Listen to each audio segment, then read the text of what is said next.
Alright, yo, check it out. Breaking Records Radio, you know what it is. It's your host Maloney here. We in the place to be right now. We live from Guelph. Well, we're not live, this is pre-recorded, but we are coming direct after the J-Bru show in Guelph. We're at our Evolution Studios right now. Shout out to the homie Robbie G. And we got J-Bru in the place to be. How's it going, man? I'm good. I really want poutine. I heard you mention that on stage too. Yeah, I love poutine. Well, another thing I heard you mention on stage was something about you and Shaw Claire and some sort of a drinking competition. You're 40. Yeah. Tell us about can't that. roll with me. What was the competition? I want to know more about that. Class and I did a tour across Canada.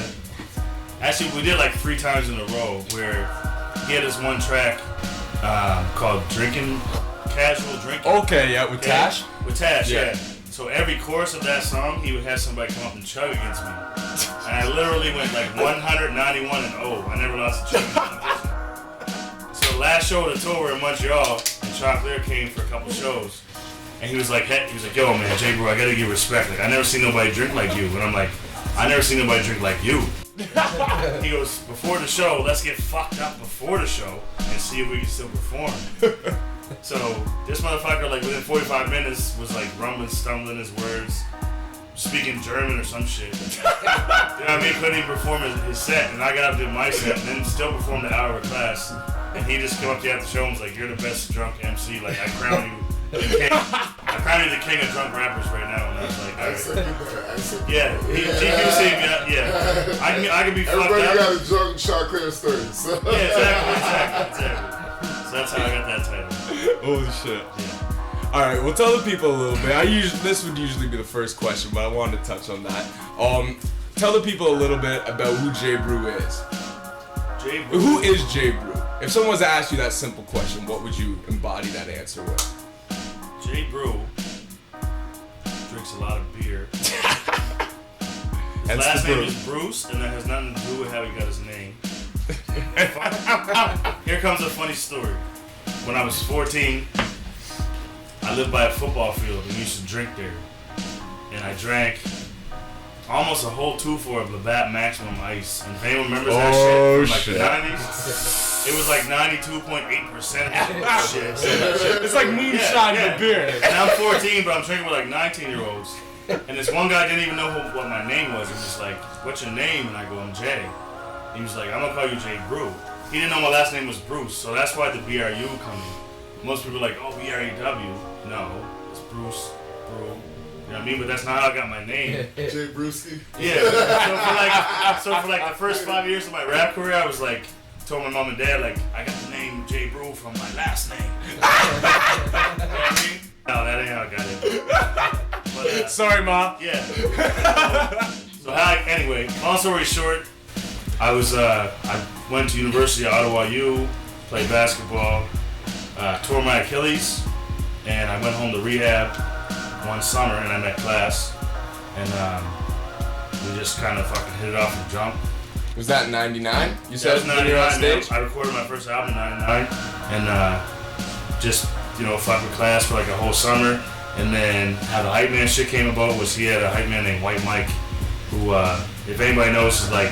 He used to be his hype man. Yeah, Okay. he was like, honestly, like the Eminem of Halifax. Like, this guy could drink a fucking 40 of tequila and battle rap anybody. And he'll spit Multi's freestyle. I don't understand how he does it, but he's crazy. Was he Martin Finch? No, he's buddies with Martin Finch. Okay. So, and White Mike was having problems with his girl one night and couldn't come to one of Class's shows. So he said to me, like, "Yo, do you want to do the show with me?" And I was like, "Well, I don't really know all your shit, but I know some of it." You know what I mean? So he's like, "Just come and do what you know." So we went and did the show, and I just fucking killed it, and that landed 15 years of being his hype man. That's crazy, eh? Yeah.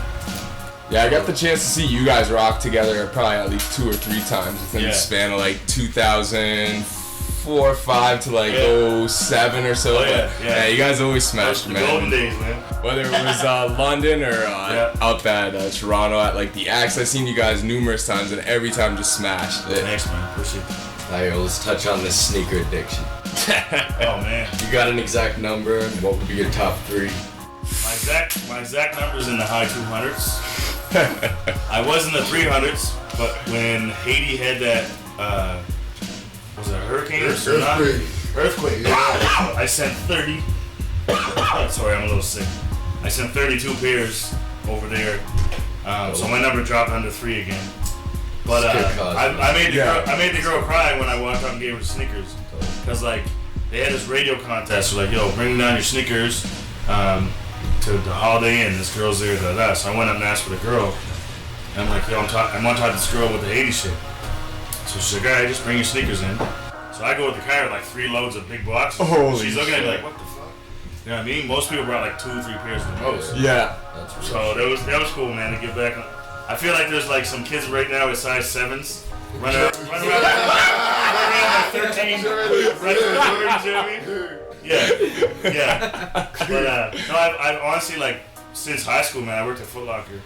I worked at Foot Locker for like 7 years, and that's how it started, man. You know, like from buying sneakers there. And I had this crazy trick I used to do, where like if I knew a sneaker was about to be out of season, say it was like a $180 shoe. Yeah.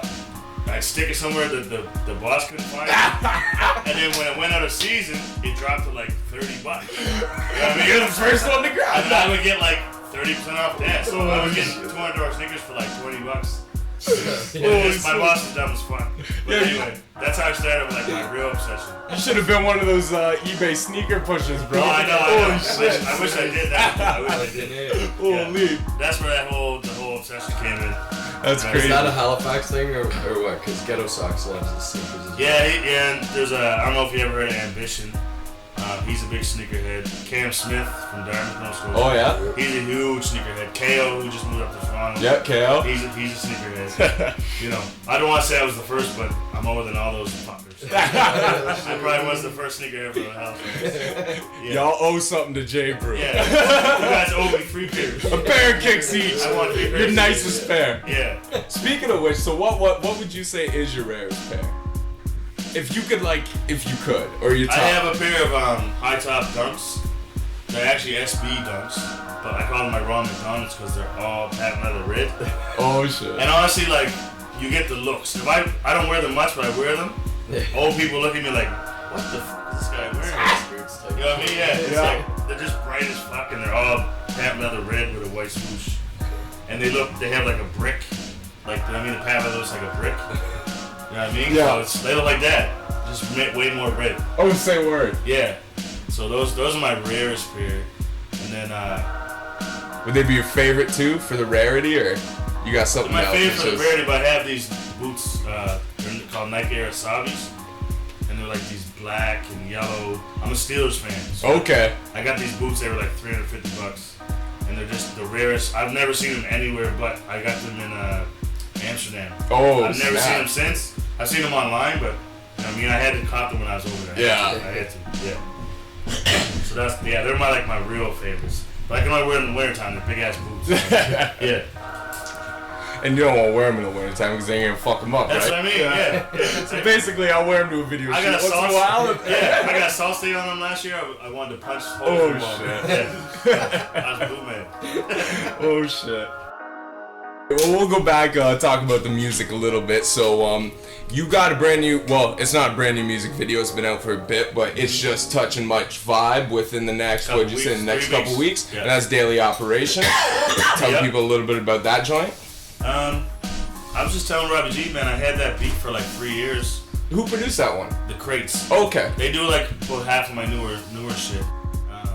It almost kind of sounded like Class, but it sounded like not quite. They're boom bap, yeah, but they're not like, they're not quite his drums. Yeah. What it is like there's one guy from Colorado and then one guy from Germany. Yeah. So between the two, they both have like a really old school sound. I got put onto them like maybe 4 or 5 years ago, and ever since they do like at least half of my records. Okay. But I had this beat for like 3 years. I just looked over it, I don't know if I just was stupid or what. But I was doing my Stranger album, I had like 2 or 3 tracks left to record. And I was like, I'm gonna go through the Crates, beats again. Yeah. I put this beat on, I was like, what in the fuck? Why did I not pick this beat before? You know what I mean? Like, yeah. And everyone I showed was like, what the fuck? Man, I've seen this beat for 3 years, didn't even know. But it's crazy too how that can happen, eh? Like you can get producers to send you all these beats. I heard it and like right away, I called Class and I was like, yo man, I got this beat. And he's like a real particular dude. Like he don't like rapping on beats that aren't his. Yeah. I'm pretty sure it could I've heard that about him. It could be like the only beat in like a 5-year span he did that for me. Yeah. I mean, it's my boy, so he did it for me. He did one with Rich Kid that he was saying that's like a very rare thing too. He really does that shit. So he was feeling it, and then I tried to get Sun Real at the time. Oh shit! Eh? At the time when I was recording my verse. And he was on tour, he's like, well, I'll hit you in like a month. And I was like, I have to finish my album in the next 2 weeks. Yeah. So I knew Chop there would be, down for the crowd. So I called Chop there. Don't make me trick you under the table, homie. Yeah. I gave him like $50 and a 2 for it. No, I didn't do that. But no, he jumped on the track though, and he killed it as usual. And it's a dope joint too, so that'll be up on Much Vibe within the next like 3 weeks. 2-3. Yep. Dope, man. Yeah. So make sure people go check that out. Daily Operation, J-Bru, Shot Claire, Classified. Yeah. Alright, let's touch on the Jason album. Oh yeah. Explain what separates that one from the rest of them. You know what? We went on like 3 or 4 tours that I went on in class. In like a 1.5-year span where we went to like Europe, Australia, like just all over North America. And there was like these weird moments where people looked at me like I wasn't a real person. You know what I mean? Like, yeah. And the most fucked up thing of it is, I'm doing classes hype man shit most of the time, at the time, for his shows, right? Yeah. So people treat me like this, so I'm like, how they treating him? Also, we're touring with Royce and these fucking guys, so like, how they treating them? So I got home from this tour, went to Australia, and I was trying to understand why people don't look at you as a real person, or if you're fucking Marky Mark and someone's girl sees you at a club, you're just Mark Wahlberg. You know what I mean? Like you put your kicks on the same way the next guy does. Yeah. But you just happen to be famous a little bit. So yeah, man, I got home and I just wanted to make a record that was like me. Yeah. Jason, you know what I mean? Like Jason's my name, but people call me Jay. So I was like, I can put in my picture of me as a kid. Like Yeah. a 4-year-old kid. Dope. I was like, that's Jason. People that know Jason are gonna know the shit I'm saying. And I try to do most of the songs were like real shit. Most of my shit's real anyways, but like Sneakers one was on there. But I just try to be the real me and just say like, yo, I know you might think this is me, or you might have met me once and thought I'm this, but like I'm still just Jason Bruce from fucking Halifax. You know what I mean? So that's how the whole Jason beat thing was going. One thing I wanted to actually ask about too is Help I've Been Robbed. That's a joint I've loved for a long time. I was always kind of curious, did that concept, was that more birthed from the fact of you actually got robbed, or was it more the fact that like you got hit with the beat and the samples on there, you're like, alright, let's make this work? I'll be honest with you. I did get robbed one time. But it was actually my mom that got robbed when I was a kid. I was only like 9. Yeah. But here's a funny story. This guy, rest in peace, because he got murdered years ago in New Brunswick. This guy, Daryl Upshaw, he was a bully in Union Square where I grew up. So I turned like 14, 15, and I was getting bigger, and I was like, I'm just gonna fucking fight this guy. Yeah. I don't care if I lose. You know what I mean? Like, this guy took my mom's purse and shit. So anyway, I went up and challenged him and shit, beat the fuck out of him. And I was surprised, he was bigger than me, right? Yeah. And then like, so all around the school, all the kids like, yo, Jason Bruce is fucked up there, And then I found out like the day before my best friend beat him up. He robbed my best friend's little brother, like, he robbed my mother. This guy was running around robbing people's mothers and shit. Getting beat up for it. So I'm telling class this story. We were just drinking at his house one night, and he's like, yo, I got this beat. Right? And I'm like, yo, what do you mean you got this beat? He's like, watch me see. So he puts it on, but the beat wasn't finished, he just had the sample. Yeah. And I was like, yo, man, make that beat right now on the spot. And he just made it, and the song came out. Like in the song saying people took my car and I fucking had Dairy Queen. None of that was true, but I was having fun with the song. Yeah. And then I put Ghettosocks on it and Jay Busy. That's what I was just gonna ask. How'd that go about getting them on it? So me and Jay Busy started in a group together, like before I was even doing anything in class, you know what I mean?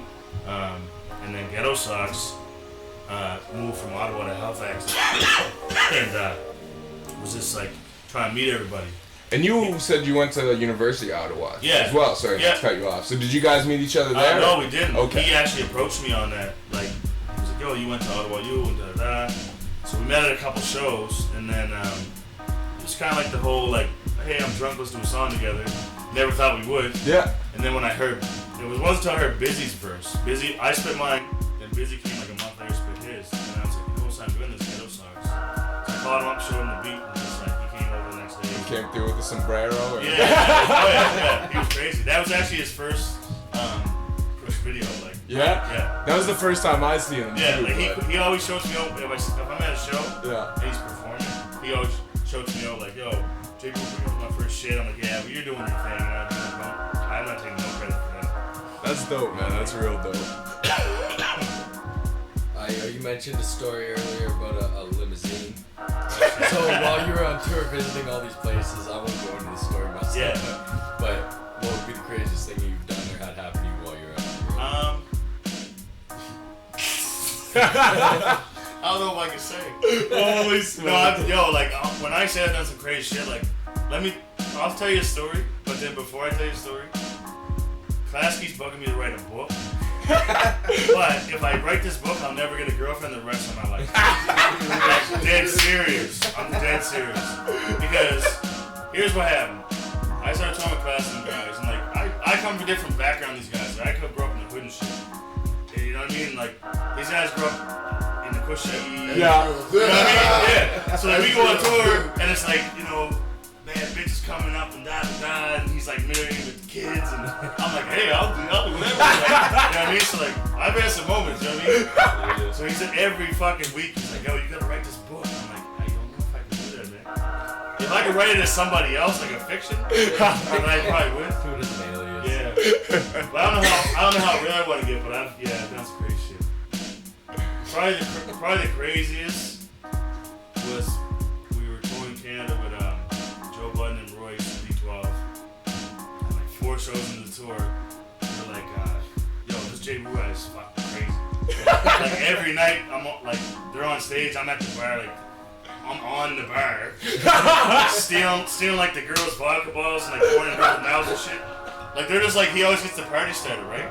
So we're in Calgary, and I'm not with the girl now, so I can tell the story. I was fighting with my girlfriend at the time, right? And I'm like, yeah, fuck you, da. And she's like, oh, you're there, bitches. I'm like, no, I'm not going to bed, fuck you. So I hang up the phone, I look at IV, and IV was in my room in class. I go, yo, I'm going to fuck right now. And I cannot make this up. I open my door, and 2 prostitutes just come down the hall. And me and class are going walk in the hall, and they look at me, they're like, do you know where Joe Budden is? Right? I'm like, yeah, actually. I go to his room, they're like, alright, cool. So we get up there, and fucking, Joe Budden's there, Royce, and D12, all these guys. And nobody had no condoms, so nobody was trying to fuck the hooker. So like, Joe Budden's like, well, I'll just throw money down, you guys just do what you gotta do. So the girls just started doing things, right? And then, anyway, long story short, I was buzzed up though. And I jumped in with the girls, but like, the girl goes, you got a condom, right? Yeah. But I didn't.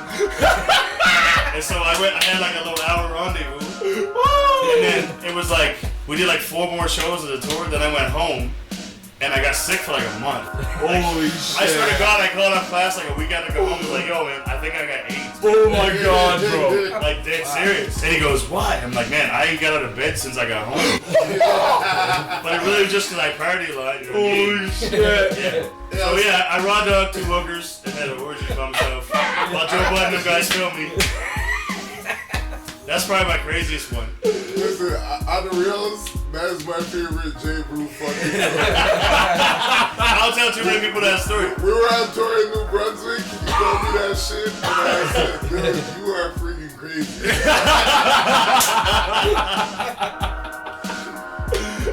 Yeah, usually my crazy one's more of a PG one than that, but I'll tell you guys. Get the raw exclusive. I might have to do this book now, I don't know. Yeah. That was the perfect introduction to it. Yeah. Holy shit, bro. Alright. Play safe, use condoms. Don't ever fuck hookers with no condoms. Although, here's how I justified to myself, because I was like, if they're good hookers, then they always use condoms. Right? You know what I'm saying? So you should be the first one Yeah. to know So about it. I'm like, good hookers always use condoms. So like they probably claimed that most girls are like fucking home anyways. Right? So that's how I justified it in my head.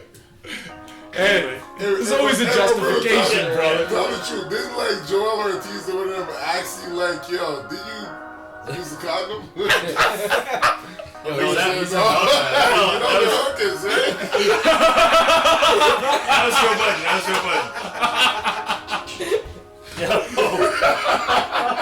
No, the worst. Okay, I'll finish the story. So the worst, the girl I was with at the time, we played, I think it was Montreal, and I flew her up like the last couple shows. Joe Budden, not knowing it's a woman, he watched it, he's like, yo, fucking Porno J over there. Porno J, I kept calling me Porno J because the guys were filming me, and my girl's like, why'd they call you Porno J? I'm like, because I told him shit that me and you do. She was like, shut up. No, you don't. I'm like, yeah, I totally do. That's the only way I can get out of it. Hell yeah. Yeah. Holy shit. Yeah, it was weird. That's some funny fucking shit, It was bro. weird. It was weird. I told them. Oh, yo, can I tell you one more story? Gladly. Okay, this is kind of fucked up. So I really want to hear No, I this. forgot about the story till just now. I was telling shit. someone last week. So, we're in Victoria, which always like crazy shows in Victoria. And there's like, you know how you have like, you go to like a fucking Rolling Stones concert and the speakers are like 40 feet in the air? Yeah. So there's two sides of these speakers in this club. And so anyway, we're doing, but it's an all ages show, right? So we're performing, or no, class ain't on yet, I'm performing. So I see this girl, I'm like, she's cute, but she looks underage. So I'm not really looking at her, studying her, so I'm like doing my thing. She keeps like trying to get my attention. So I finally, like a couple songs I look over and she's like flashing her shirt out and shit. So I go backstage and like, yo man, I'm just warning you guys, there's a girl out there like doing this and that, but like she looks underage. So class is like, oh, okay, whatever. So we go out there, 3 songs of the class is set. The girl somehow found her way behind the speakers and got no clothes on. Like no clothes on. But the beats are banging, right? So she's like fucking up back against the speaker. Like, this is before twerking, but she might as well have been twerking. But like had no clothes on with a pair of chucks. And I'm looking at everyone like IVs behind him, like tapping him, like, yo, look. And then class in the middle verse, and I'm smacking him, like, yo, look. And we're all just looking, and it's like, what the fuck? Then we found out after the show that she was like 22, and then I got mad. I was like, Then I got mad. yeah, I was like, you mean I was trying to be a nice guy and like not looking, and, you know what I mean? Well, no, I was looking, but like not at first. Yeah, anyway. That's not even the whole story, but I'll finish there. That's fucking I hilarious. told you too much. You'll have to buy J-Bru's book to get the rest of that story. Usually that question in an interview gets like the, hey, one time I punched a guy on stage and knocked him out and he fell down. Like, you guys got the real exclusive shit. Breaking Records Radio, you know what it is. Yeah. Nothing but the exclusive. Holy shit. I'm surprised I can even actually remember what I wanted to ask you next, to be honest. But what I did want to touch up on, we'll go back to the musical side of things. And so with the new single out and everything, what do you got in the plans for new albums coming out, or just new projects, new whatever? Like, what can the people wait for to see? I have a new album called Sovereign. Is that out now? No. Okay. It was supposed to come out in May, but I pushed it back till probably September. Yeah. The reason being, the whole Sovereign means royalty. Within the last probably year or two, I've been kind of crowned the king of Halifax. So that's where the Sovereign thing came in. And I had some songs done and recorded and ready to go. But I thought, if I'm really saying I'm the king of Halifax, I wasn't taking the claim at first. Yeah. People called me that, you know what I mean? And then I kind of was like, okay, I'm gonna roll with this. I went to like maybe 8 shows in like a month, 2 month span in Halifax, and all these young bucks were like giving me this mad respect. And I was like, okay, I know I get respect in Halifax, but like now I'm like, okay, I'm really like, you know. Yeah. So now I'm like, okay, they call me the king of Halifax, now I'm really gonna run with it. Every couple of verses I'll say that shit. Yeah. You know, and then so that turned into an album, but there were certain things I wanted to put out in the album that it was supposed to come out in May, but that's why I didn't. Because I was like, I can just put this shit out now, but there's still more shit I want to say. Yeah. You know what I mean? You can't call yourself Why a king rush it, and have right? a half-ass album. Right? Yeah. So. Respectively too. Yeah. So that's Sovereign. And then, so was Daily Operation gonna be on that piece then, or was that on your last? It was one? on my last one. I thought so. What happened was I shot the video, and I had like a money fight with the director. Oh shit. Yeah. So the video, when I shot it and when it came out, was like a year, almost 2 years of space. Yeah. So when it came out, I was like, my album was ready to drop. Not ready to drop, but I was getting there for Sovereign. Yeah. So I'm gonna remix it, remaster, re-release it. That's you know dope. what I mean? Yeah. Yeah, and then you can use the promo too as well, right? With the much and everything like that. Utilize that as much as possible. Yeah. That's dope, man.